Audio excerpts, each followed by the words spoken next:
বিসমিল্লাহির রহমানির রহিম। সুপ্রিয় শিক্ষার্থীবৃন্দ, তোমাদেরকে অনলাইন জগৎ ভার্চুয়াল এর পক্ষ থেকে জানাই শুভেচ্ছা ও স্বাগত। আশা করি দেশের এই ভয়াবহ দুর্দিনে তোমরা ঘরে আছো, পরিবারের সাথে আছো, সুস্থ আছো, সুন্দর আছো। আলহামদুলিল্লাহ, আমিও ভালো আছি। আমি শফিকুল ইসলাম, সহকারী শিক্ষক গণিত, কান্দিগা উচ্চ বিদ্যালয়, রাজনগর, মৌলভীবাজার। তোমাদের সামনে আজ আমি হাজির হয়েছি নবম দশম শ্রেণীর নবম অধ্যায়ের ত্রিকোণমিতি নিয়ে। তো আমি আজ তোমাদের প্রথম ক্লাস যেটা উপহার দিব সেটা হচ্ছে এই যে ত্রিকোণমিতির মধ্যে যতগুলো সূত্র আমাদের প্রয়োজন হয় সম্পূর্ণ সূত্র সম্পর্কে আজ আমি তোমাদের ধারণা দিব। তো তোমরা সময় নষ্ট না করে খাতা কলম নিয়ে সামনে উপস্থিত হও। এরপরে আমি যে কাজগুলো করাবো এগুলো নোট করে নাও। আর যদি এরপরেও তোমরা না বুঝতে পারো তাহলে অবশ্যই কমেন্ট সেকশনে কমেন্ট করে আমাকে জানাও, আমি ওটা পরবর্তীতে জানানোর চেষ্টা করব। কথা না বাড়িয়ে চলো আমরা কাজে যাই। তো এখন দেখি যে কিভাবে এই অধ্যায়ের সমস্ত সূত্রগুলো একটা টেকনিকের মাধ্যমে আয়ত্ত করা যায়। কারণ প্রত্যেকটা মানুষই চায় যে শর্টকাট পদ্ধতিতে কত তাড়াতাড়ি সূত্রগুলো আয়ত্ত করা যায়। এখন আমি একটা ছন্দ লিখব, সেই ছন্দের মাধ্যমে তোমাদের সমস্ত সূত্রগুলো বোঝানোর চেষ্টা করব ইনশাআল্লাহ। শেষ পর্যন্ত দেখতে থাকো। চলো যাই, কথা না বাড়িয়ে আমরা কাজে যাই। তাহলে দেখো, আমি একটা ছন্দ লিখছি, সেটা হচ্ছে টেনশনে করছে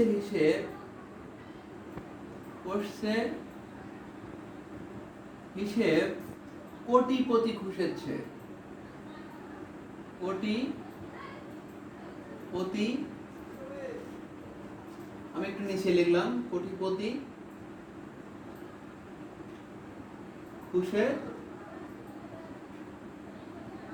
খুশেছে। দেখো তো খুব সহজে এটা মুখস্থ করা যাবে কিনা। টেনশনে করছে হিসেব কোটিপতি খুশেছে, এর মধ্যেই আমাদের মূলত ত্রিকোণমিতির যে সূত্রগুলো সম্পূর্ণ এর মধ্যেই বিদ্যমান। তবে এটা তো আমরা নিবই। এরপরে আমরা আরেকটা, যেটাকে আমাদের ম্যাথের ভাষায়, গণিতের ভাষায় বলছে ষড়ভুজ, আর রসায়নের ভাষায় বলছে বেঞ্জিন, ওই চিত্রের মধ্যে দিয়ে আমরা বাকিগুলো বোঝানোর চেষ্টা করব। তো আমরা এখানে একবার তাকায় দেখি যে এখানে tan, তার মানে কি এটা আমরা নিব কি tan থিটা দিলাম, আর সামনে হচ্ছে কি sin থিটা, আর কোসেক হচ্ছে cos থিটা। হিসেবটা হচ্ছে মূলত ছন্দ মেলানোর জন্য দেওয়া হয়েছে। আর কোটিতে হচ্ছে কি cot থিটা, আর কোসেক হচ্ছে কি কোসেক থিটা, আর সেক হচ্ছে কি সেক থিটা। তো সুপ্রিয় শিক্ষার্থীবৃন্দ, আমার মনে হয় তোমাদের বুঝতে আর অসুবিধা নেই। এগুলো অবশ্যই আয়ত্ত করতে পারবে, যে অতি সহজেই কার মধ্যে কি রয়েছে। এই 6টা ত্রিকোণমিতিক অনুপাত নিয়েই আমাদের এই অধ্যায়ের কাজ সমাপ্ত হয়। তো এখন আমরা দেখি এর মধ্যে থেকে আরো কতগুলো সূত্র বের হয়ে আসে। তো আমি প্রথমত একটা গুণ আকারে দেখাবো, ভাগ আকারে দেখাবো, এর পরবর্তীতে আমি তোমাদের ব্যঞ্জন চিত্র অর্থাৎ ষড়ভুজের মাধ্যমে ওটা বোঝানোর চেষ্টা করব। তাহলে চলো যাই, আমরা একটু বোঝার চেষ্টা করি যে কিভাবে এগুলো আনা যায় বা এর থেকে সূত্রগুলো বের করা যায়। আমি এটা মুছে দিলাম। তাহলে এখন দেখো, আমি উপরে লিখলাম sin থিটা, এরপরে লিখলাম cos থিটা, এরপর দিলাম tan থিটা, এরপর দিলাম cot থিটা, এরপর দিলাম sec থিটা, সর্বশেষে আমি ব্যবহার করলাম cosec থিটা। তো এখন দেখো, আমি একটু ইনটু আকারে রাখার চেষ্টা করছি যে কিভাবে হয়। তাহলে এখানে দেখো, সাইনের সঙ্গে কি, সাইনের সঙ্গে কোসেক ইনটু, আর কসের সঙ্গে কি সেক ইন্টু, আর ট্যানের সঙ্গে কি কট ইন্টু।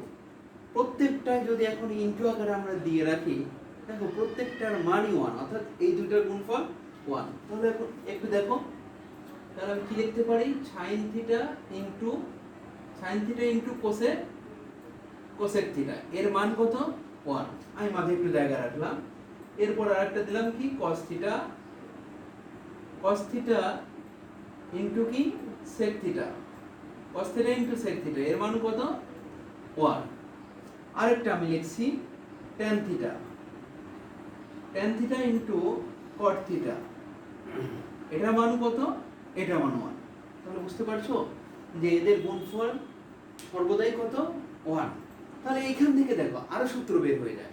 সেটা কিভাবে বের হচ্ছে, এখানে লক্ষ্য করো যে আমি যদি এখানে সাইন থিটা রেখে দেই, তাহলে sine theta is equal to কত হচ্ছে, ওয়ান বাই কোসেক থিটা।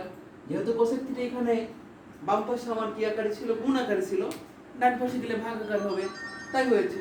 তো এখানে আবার লক্ষ্য করো, আমি যদি এখানে কোসেক থিটাটা রেখে দেই, তার মানে কি কোসেক থিটা, তাহলে এটা কত হচ্ছে, ওয়ান বাই সাইন থিটা। এরকম যদি আমি এখানে কি রেখে দেই, কস থিটা রেখে দেই, তাহলে ডান পাশে আমার কত হচ্ছে, ওয়ান বাই সেক থিটা। এখন যদি আমি এখানে সেক থিটা রেখে দেই, তাহলে ওখানে কি হচ্ছে, ওয়ান বাই কস থিটা। অনুরূপভাবে এখানে যদি আমি কি রেখে দেই, tan theta is equal to কত, ওয়ান বাই কট থিটা। এখানে যদি আমি কি রেখে দেই, কট থিটা রেখে দেই, তাহলে এটা কি হচ্ছে, ওয়ান বাই ট্যান থিটা। আর দুইটা ভিন্ন আকৃতি আছে, ট্যান এবং কটের। অর্থাৎ আরেকটা আছে কি, tan theta is equal to কত, sine theta by cos theta. আরেকটা কট আছে, কট এর উল্টা, cot theta is equal to কত, কস থিটা বাই হচ্ছে কি, বাই হচ্ছে সাইন থিটা। দেখো এর মধ্যে দিয়ে আমরা কতগুলো সূত্র জেনে গেলাম অতি সহজে। তোমাদের বইতে কিন্তু এরকম ক্যাটাগরিতে দেওয়া নেই, তাহলে তোমাদের বুঝে নিতে হবে শর্টকাটে কিভাবে এরকম বের করা যায়। আমরা এরকম ভাবে একটা বের করলাম।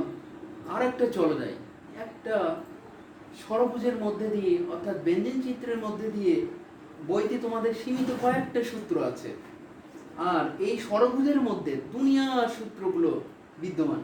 তার মধ্যে এখানে আমরা যতগুলো লিখে ফেলছি এগুলো আসবে। এখন ষড়ভুজের মধ্যে দিয়ে কিভাবে ওই সূত্রগুলো আসে আমি সেগুলোই তোমাদের বোঝানোর চেষ্টা করব। চলো যাই, আমি এখন ষড়ভুজের মধ্যে দিয়ে তোমাদের বোঝানোর চেষ্টা করি। অর্থাৎ তোমাদের আমি যেটা দিয়েছিলাম, টেনশনে করছে হিসেব কোটিপতি খুশে সে, এটা। অর্থাৎ এখন আমি একটা ষড়ভুজ আঁকলাম, আমি একটা কি আঁকছি, একটা ষড়ভুজ আঁকবো।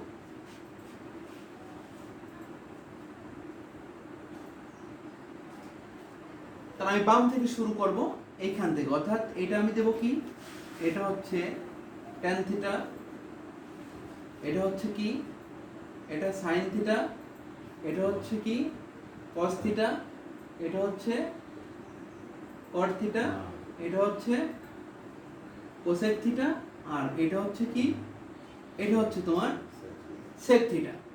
তো এখন এই ষড়ভুজের মধ্যে দিয়ে কত সূত্র আসে একটু লক্ষ্য করবো, ভালো করে লক্ষ্য করলে এই সমস্ত সূত্রগুলো তোমরা নিজেদের মধ্যে আয়ত্ত করে প্রয়োগ করতে পারবে। তো এখন এখানে দুইটা নিয়ম ফলো করবে, সেটা হচ্ছে একটা হচ্ছে ক্লোক আর একটা হচ্ছে অ্যান্টি ক্লোক, মানে একটা ঘড়ি কাটার দিকে আর একটা হচ্ছে ঘড়ি কাটার বিপরীত দিকে।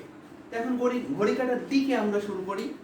আমরা কোন দিকে শুরু করছি, ট্যান থেকে শুরু করলাম, মানে এদিকে সবসময় আমরা ঘড়ি কাটার দিকে আসবো। সবসময় কার দিকে আসবো, ঘড়ি কাটার দিকে। তাহলে এখন লক্ষ্য করব যে এগুলো এদিকে আমাদের কিছু সূত্র রয়ে গেছে, যার জন্য আমি কি করছি না, আমি শুধু এটা মুছে দিচ্ছি, আর বাকিগুলো আমার রয়ে যাবে। এই জন্য আমি ওইটা রেখে দিলাম। আর আচ্ছা, এগুলো আমার আসবে। তাহলে আমি এখন এইখান থেকে আনি, একটা হচ্ছে ক্লোক ঘড়ি কাটার দিকে, আর একটা আসবে হচ্ছে অ্যান্টি ক্লোক, সেটা ঘড়ি কাটার বিপরীত দিকে। দেখি এই সূত্রগুলো এই সূত্রগুলো এর মধ্যে থেকে আসে কি না। তবে এখানে কর্ণগুলো একটু যোগ করে রাখি, কর্ণগুলো আমরা একটু যোগ করে করে রেখে দিলাম। আর এই মাঝে আমরা 1 ব্যবহার করলাম। তাহলে এখন লক্ষ্য করো, আমরা ঘড়ি কাঁটার দিকে তাহলে আমি শুরু করলাম, কোথা থেকে শুরু করলাম? আমি tan থিটা থেকে শুরু করলাম। আমি যদি tan থেকে শুরু করি, খুব ভালো করে খেয়াল করি, এখানে একটা বুঝলে আর দরকার নেই, বাকিগুলো হয়ে যাবে। তাহলে আমি tan থিটা থেকে যদি আমি শুরু করি, তাহলে এখান থেকে দেখো যে এটা বাদ দিয়ে পরের দুইটা, অর্থাৎ sin থিটা ভাগ হচ্ছে cos থিটা।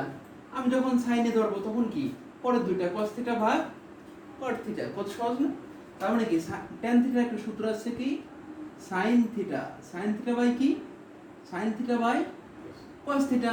এখন তুমি পরবর্তীটা ধরো, sin থিটা ধরো। sin থিটা যদি ধরি তাহলে এটা কত হচ্ছে cos থিটা বাই হচ্ছে কি cot থিটা বাই হচ্ছে cot থিটা। আবার এখন কি তুমি cos থিটা ধরো, cot theta by sec theta. এখন আবার যদি আমি কি ধরি cot থিটা ধরি, তাহলে কি cosec থিটা বাই হচ্ছে sec থিটা। এখন cosec থিটা যদি ধরি, sec theta by tan theta. এখন যদি তুমি sec থিটা ধরো, তাহলে sec theta is equal to কত হচ্ছে tan theta by sin theta. কত চমৎকার না? এত মজার ভাবে কি বইতে তোমরা পাবে? কখনো না, এটা এরকম ভাবে পাবে না। তার মানে এই সূত্রগুলো যদি আমার এই সর্বভুজ ক্লিয়ার থাকে, তাহলে আমার সূত্রগুলো ক্লিয়ার। আমি দুইটা লিখলাম, বাকিগুলো তোমাদের কাছ থাকলো। আচ্ছা, এখন ঘড়ি কাঁটার বিপরীত দিকে অর্থাৎ অ্যান্টিক্লক। এখন আমি ঠিক উল্টা দিক দিয়ে আসলাম, ঘড়ি কাঁটার এটা হচ্ছে বিপরীত দিকে। তার মানে এগুলো হচ্ছে এগুলোকে বলে অ্যান্টিক্লক। তাহলে এখন লক্ষ্য করো, আমি যদি কট থেকে শুরু করি, কোথা থেকে শুরু করলাম? কট থিটা থেকে যদি শুরু করি, ঠিক ওরকম ভাবে cos থিটা ভাগ হলো sin থিটা। তাহলে এখানে কি লিখলাম? cos থিটা বাই হচ্ছে কি sin থিটা। এরকম ভাবে তুমি যদি কি ধরো cos থিটা ধরো, তাহলে cos theta is equal two উল্টা দিকে sin থিটা বাই কি sin থিটা বাই কি tan থিটা। অনুরূপ ভাবে বাকি সূত্রগুলো আসবে। তাহলে বুঝতে কি কোনো অসুবিধা হয়? আমার মনে হয় না। যদি একটু গভীর মনোযোগ সহকারে দেখো, তাহলে অবশ্যই এগুলো তোমাদের ক্লিয়ার থাকবে। আর এরপরেও যদি তোমরা না বুঝতে পারো, কমেন্ট সেকশনে আমাকে কমেন্ট করো, আমি অবশ্যই সেগুলো কি করব, কমপ্লিট করে দেওয়ার চেষ্টা করব। তাহলে এখন চলো যাই, আরো কিছু ঘটনা এখানে রয়েছে, সেই সূত্রগুলো আমরা দেখি। আচ্ছা, এখানে দেখো তো আমরা কি লিখেছিলাম? tan theta is equal to কত sin theta by cos theta. দেখো তো আছে কিনা, আছে না? cot theta is equal to কত লিখেছিলাম? cos theta by sin theta. দেখো তো cot theta is equal to কত cos theta by sin theta আছে না? আছে। তাহলে এখন চলো যাই, এর মধ্যে আরো কিছু অর্থাৎ বর্গের সূত্র রয়েছে, সেগুলো এখন আমরা দেওয়ার চেষ্টা করি। তোমরা একটা করে ত্রিভুজ এখন ব্লক করো। আমি একটা করে ত্রিভুজ ব্লক করে দিচ্ছি, মাঝেরটা ছেড়ে দিলাম, এখন এটা ব্লক করে দিলাম, এটা ছেড়ে দিলাম, এখন এটা ব্লক করলাম। খুব ভালো করে খেয়াল করবে, এখানে খুব ভালো করে যদি এখানে খেয়াল করো, সেটা হলো এই যে আমরা এই যে ত্রিভুজটা পেলাম, দেখো একটা ত্রিভুজ এখানে কি sin থিটা cos থিটা আর হচ্ছে কত 1। আবার যদি এই ত্রিভুজের মধ্যে প্রবেশ করি 1 cot থিটা cosec থিটা। আবার যদি এই ত্রিভুজের মধ্যে প্রবেশ করি, তাহলে কি tan থিটা 1 sec থিটা। কিন্তু এটা হচ্ছে বর্গের সূত্র। এটা কিসের সূত্র? বর্গের সূত্র। যদি আমরা এখানে ভালো করে খেয়াল করি, তাহলে আমাদের ওই সূত্রগুলো ক্লিয়ার হয়ে যাবে। চলো যে আমরা এখন এই বর্গের সূত্রগুলো দেওয়ার চেষ্টা করি। সরি, এর আগে বর্গের যাওয়ার আগে আমি এইগুলো একটু ক্লিয়ার করি। এখন দেখো, এটা কি tan theta is equal to কত? বিপরীত ভাবে 1 বাই কত cot থিটা। তারপরে দেখো এখানে sin থিটা মানে কি 1 বাই cosec থিটা, কর্ণ ভাবে আসছে। cos থিটা এখানে দেখো, তার মানে কি 1 by sec theta. cot theta ধরো 1 by tan theta, cosec theta ধরো 1 বাই sin থিটা। তারপরে কি sec থিটা ধরো 1 বাই কি cos থিটা, যেগুলো আমি আগে ওটার মধ্যে দিয়ে সূত্রগুলো আমি বের করে আনছি। তাহলে এখন চলো বর্গের সূত্রগুলো ওই ত্রিভুজের মধ্যে দিয়ে আমরা বর্গের সূত্রগুলো শেষ করতে পারি কি না। আমি কিন্তু কয়েকটা সূত্র লিখেছি, আর বাকিগুলো অবশ্যই অবশ্যই তোমরা কি করবে, তোমরা নিজেরা করবে। ওকে, আর এর পরবর্তীতে আমি তোমাদের অঙ্ক নিয়ে আসবো। চলো যে আমি এখন ওই ত্রিভুজ দিয়ে বোঝাই।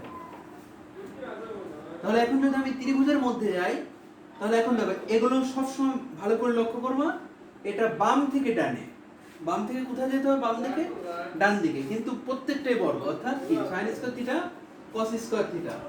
তাহলে এখন আমি কি লিখতে পারি এখানে, sin square theta plus cos square theta is equal to কত, 1।